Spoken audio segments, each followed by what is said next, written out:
I'm Samantha Abraham, CEO of My Paper Pusher, with your nonprofit tip of the week.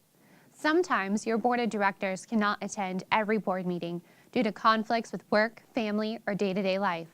Take advantage of the free resources available to you and your organization for board meetings, such as a conference call line. When hosting your conference call, there are 3 important tips to ensure that the call goes smoothly. First, encourage board members and guests to mute their phones when they are not speaking. By muting their phones, the background noise will be reduced and avoid unnecessary distractions throughout the meeting. Second, ensure that everyone involved in the call is using a landline phone. Cell phones easily drop calls, which can create a disturbance during the meeting if individuals have to call back in. And last, during the actual board meeting, place the landline phone in a central location of the room. This will allow all members to be heard clearly by the individuals on the other end of the conference call. Using these tips will allow all of your board members to participate in an efficiently run board meeting. I'm Samantha Abraham with My Paper Pusher, where you can consider it done. I'm Samantha Abraham, CEO of My Paper Pusher, with your financial tip of the week. Why should you keep good records and books for your organization? Good record keeping does more than satisfy the requirements to keep your IRS tax-exempt status. It provides the data needed to evaluate your mission activities and determine if the desired results are being achieved or what needs to be improved to deepen your organizational impact. Measuring outcomes empowers leadership to make better strategic decisions, report achievements to funders and donors, and tell a compelling story to maintain public support. Superb books and records also sustain organizations by tracking from where their funds come so that the organization can keep current donors and find new ones while also generating the data to monitor budgets, prepare financial statements and tax returns, and substantiate any unrelated business income and expenses. The time, money, and resources spent on bookkeeping and record keeping is a wise investment into the sustainability of making an impact in our communities by developing lasting nonprofit organizations. I'm Samantha Abraham with My Paper Pusher, where you can consider it done. I'm Samantha Abraham, CEO of My Paper Pusher, with your financial tip of the week. Now that you have good accounting records, what do you do with all those documents?